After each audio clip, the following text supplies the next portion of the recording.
naišao nekog? Nije. Jesi pozvala nekog? Nisam. Nemam mobitel. Valjda sam ga zaboravila negdje. Hoćete da vas ja odvezem možda? A problem neki? Znate, on je bio u zatvoru.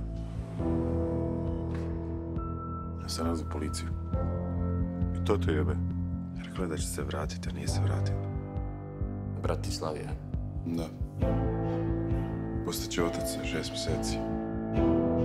Greša, ja više ne mogu ovako. Non stop sam s njim. Šta je? Njega šta je bilo? Njega šta je bilo?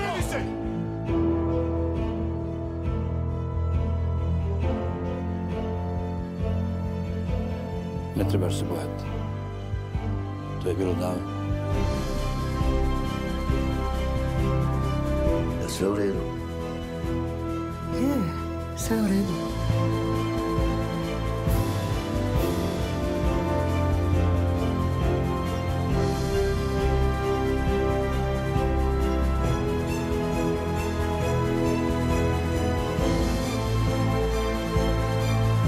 Idi.